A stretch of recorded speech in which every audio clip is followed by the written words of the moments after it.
지난 시간에는 도박 중독에 관해서 공부했습니다. 이어서 이 시간에는 인터넷 중독과 스마트 미디어 중독에 관해서 공부하도록 하겠습니다. 그럼 먼저 인터넷 중독의 실태를 한번 살펴보도록 하겠습니다. 우리나라의 인터넷 중독의 현황은 이렇습니다. 2011년 한국정보문화진흥원 조사에서는 한국인의 7.7% 정도가 인터넷 중독을 경험하고 있다고 응답했고, 특히 10대의 인터넷 중독률이 10.4% 정도가 됐습니다. 이런 조사 결과는 통제력이 부족한 아동과 청소년이 인터넷 중독이나 게임 중독의 취약 대상이라는 것을 의미합니다. 그리고 인터넷이나 게임에 과다하게 몰입하는 것이 중독장애일 수 있기 때문에 개입이 필요하다는 거죠. 그런데 공식적으로 DSM-5에서 정신장애로 분류하고 있지는 않습니다. 하지만 섹션 3, 제3부의 추후 연구가 필요한 장애로 분류하면서 진단 기준의 안을 제시하고는 있습니다. 여기에 포함되어 있는 몇 가지 정신장애 후보군들은 다음 개정판에서 공식적인 장애로 포함될 수는 있습니다. 그리고 또 알고 계셔야 할 것은 DSM-5에서는 인터넷으로 게임을 하는 것만으로 제한하고 있다는 겁니다. 그럼 일단 인터넷 중독의 특징을 한번 살펴보죠. 인터넷 사용 시간을 중심으로 보면 인터넷 중독의 정도가 심할수록 하루 평균 인터넷 사용 시간이 길어지는 것은 당연한 것이고요. 고위험군으로 분류된 성인은 휴일에 3.8시간 이상 인터넷을 사용하고, 고위험 청소년은 휴일에 4시간 이상 인터넷을 사용하는 것으로 알려져 있습니다. 또 그리고 인터넷 사용 장소는 주로 집인데 중독 정도가 심할수록 PC방에서 이용하는 비율이 높아집니다. 중독 정도가 심할수록 게임이 인터넷을 사용하는 주목적이고, 또 관련 비용의 지출도 굉장히 많게 되고요. 그리고 고위험 사용자군은 더 많은 인터넷 커뮤니티에서 활동하고 채팅으로 시간을 보내는 일이 더 많은 것으로 조사되었습니다. 그렇다면 인터넷에 중독되었을 때 어떤 반응을 보이고 그 결과들은 어떨까요? 우선 인터넷에 중독되어도 금단 증상이 나타납니다. 대표적인 금단 증상으로는 불안이나 초조, 강박적인 사고, 또 환상이나 백일몽, 그리고 이렇게 손가락 두드리는 것, 이런 것 등과 같은 금단 증상이 있을 수 있습니다. 또 그리고 내성도 있는데요. 인터넷이나 게임을 하면 할수록 같은 정도의 쾌감이나 만족을 얻으려고 한다면 사용 시간을 더 늘려야 하는 거죠. 아니면 조금 더 자극적인 것을 찾아야 하고요. 그래서 인터넷을 사용하는 시간은 계속 늘어나게 되고, 또 더 폭력적인 게임을 하게 되는 겁니다.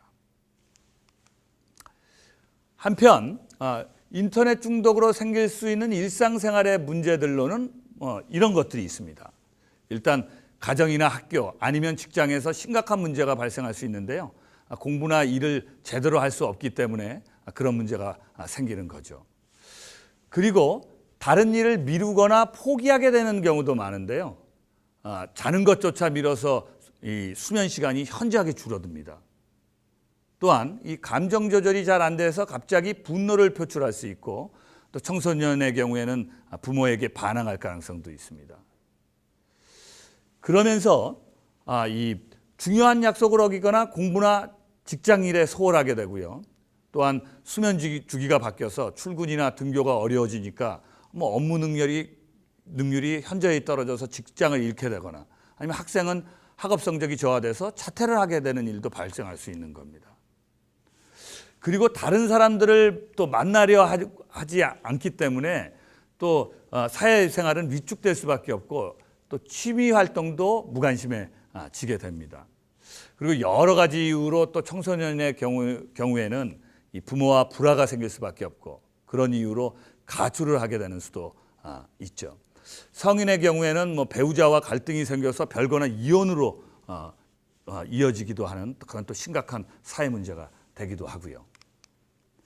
인터넷 중독의 또 다른 문제는 현실 지각력이 상실된다는 것입니다. 가상과 현실을 구별하지 못하게 되는 거죠.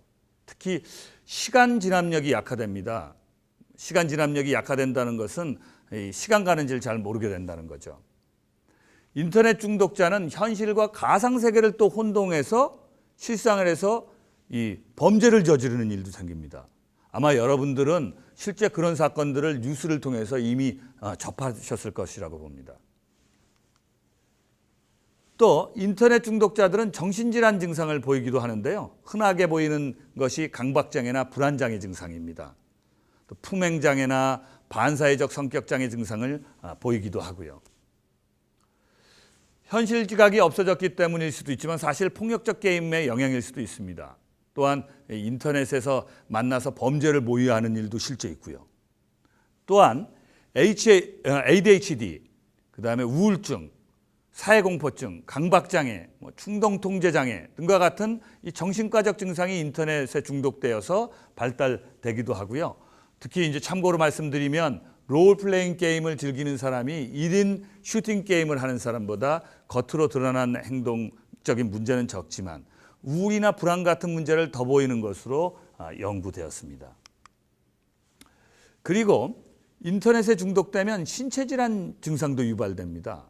인터넷 중독에는 여러 가지 증상이 동반되는데요. 인터넷에 중독된 사람들은 공통적으로 이 어깨 결림, 피로, 소화불량, 요통 등을 호소합니다. 두통과 수면 장애를 호소하는 경우도 있고요. 일명 이 거북목 증후군으로 불리는 일자목으로 인해서 목 디스크에 걸릴 수도 있는데요.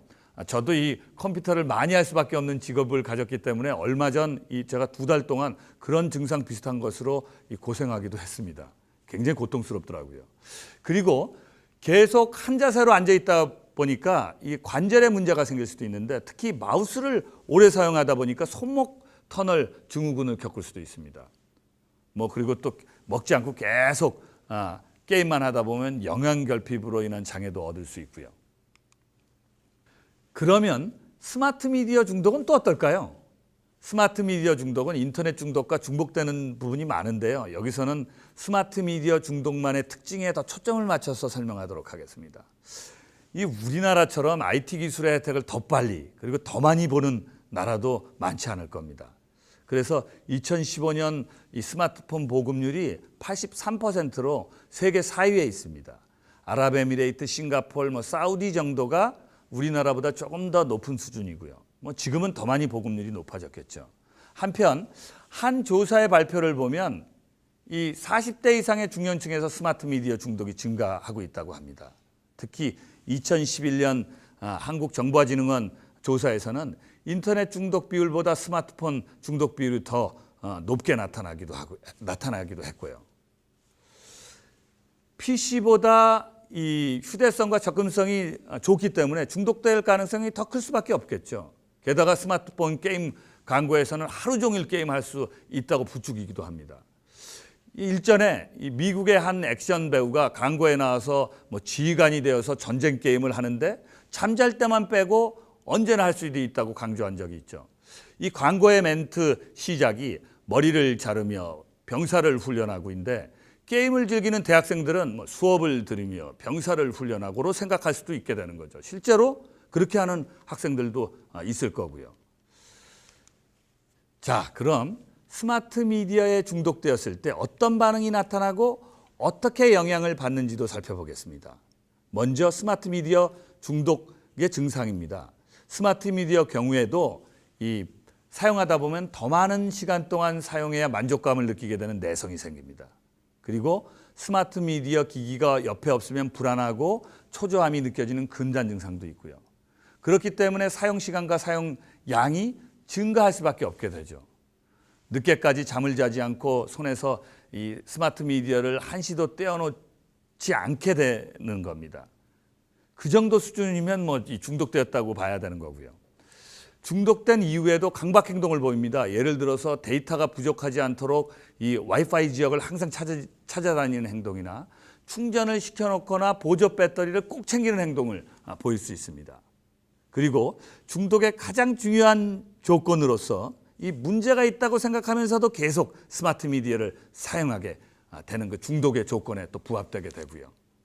그리고 스마트 미디어에 중독되었을 때 나타나는 문제는 인터넷 중독과 유사한 면이 많은데요. 예를 들면 일상생활에서의 장애가 비슷하죠. 이 과다 사용으로 인해서 가정이나 학교, 직장 등에서 문제가 발생하는 것도 비슷하고요. 인터넷 중독과 마찬가지로 거북목 증후군으로 목 디스크에 걸릴 수도 있는데 이게 인터넷 중독보다는 스마트 미디어 사용을 했을 때 목 디스크에 걸릴 가능성이 더 커집니다. 그리고 만성 피로에도 시달릴 수도 있고요. 또 이 불면증에도 취약하게 되는데요. 스마트 미디어로 무엇을 하다 보니까 잠을 덜 자게 되는 경우도 있지만 이 자기 전에 이 스마트폰을 보는 경우가 많은데 그 빛이 너무 강해서 불면이 유발될 가능성이 큽니다. 그리고 스마트 미디어에 과도하게 몰입할 경우엔 정신적인 문제도 발생합니다. 이 금단 증상으로 불안을 경험하는 것을 넘어서 이게 또 만성적인 불안 장애가 될 수 있고 또 초조함을 경험하게 될 수도 있습니다. 그리고 또 자신을 조절하지는 못한다는 것에 대한 좌절감, 무력감을 경험할 수도 있죠. 그리고 이 스마트 미디어에 너무 의존한 결과 어떤 정보를 접할 때 굳이 기억을 하려는 시도를 하지 않아서 기억력에 문제가 발생할 수도 있습니다. 그런 현상을 디지털 치매라고 합니다.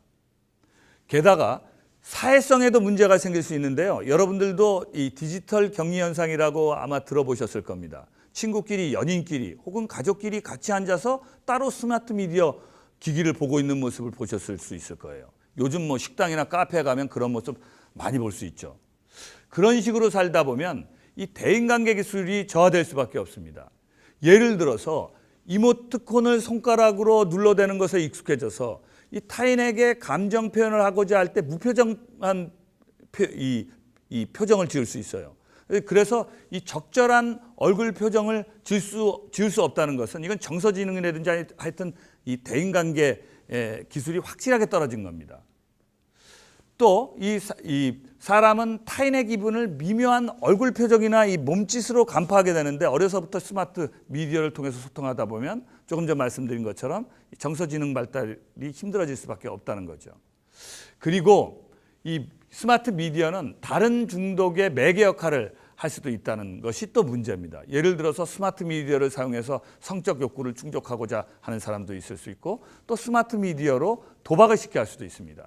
다시 말해서 다른 중독에 대한 접근성을 높여주는 역할을 바로 이 스마트 미디어가 할 수 있다는 겁니다.